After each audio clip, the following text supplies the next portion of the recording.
Good morning all, and thank you very much for seeing the role of folic acid on the antiviral innate immune pathways in chicken B lymphocytes infected with infectious bursal disease virus.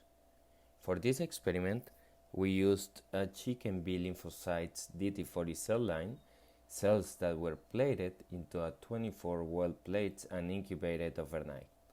After this, the virus we used was an IBDV ST12 mild vaccine strain that was placed and incubated during 1 hour at 1 MOI. The experiment was done with 3 different treatments: no virus, no folic acid, virus with 3.96 millimolar of folic acid, and virus along with the cells. This experiment was also done with duplicates and with 3 repetitions. The samples were taken at 6 different time points, and the gene expression was evaluated by Q real-time PCR.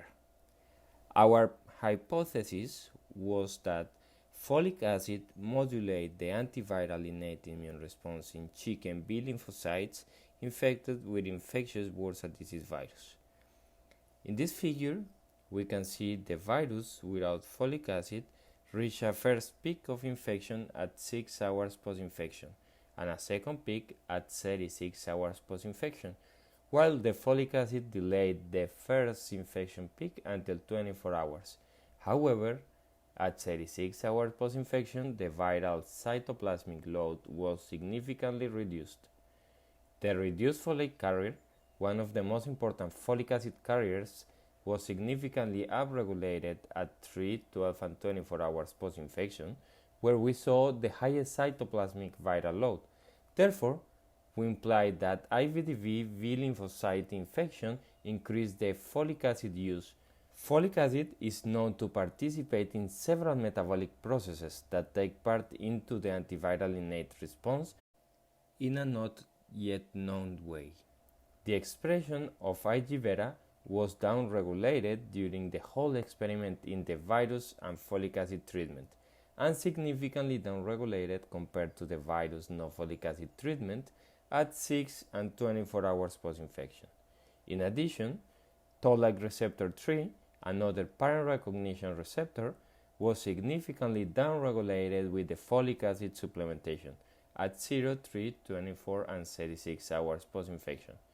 Besides, the cytoplasmic parent recognition receptor MDA5 was significantly upregulated at 12 and 24 hours post-infection in the folic acid treatment. The load was significantly increased in the same treatment, while significantly downregulated at 3 and 6 hours post-infection, coinciding with the delay in the B lymphocyte IBDV infection.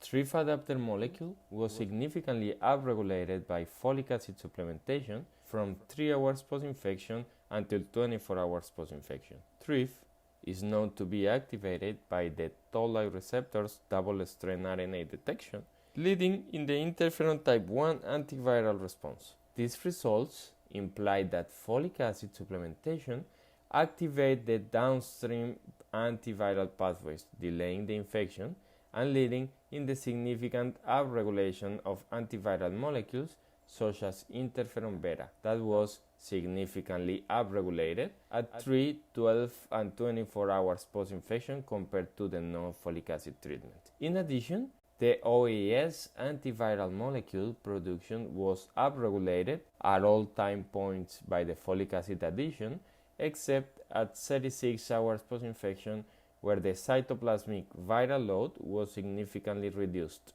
In summary, folic acid delay IBDV infection in chicken B lymphocytes.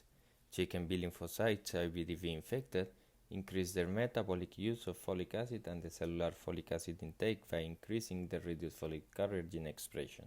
Folic acid induces the cellular IBDV detection by MDA5 and Toll-like receptor 3 parent recognition receptors instead the B cell receptor. Folic acid is required to activate the downstream antiviral innate immune pathways in B lymphocytes, leading in a higher production of interferon beta and antiviral OAS.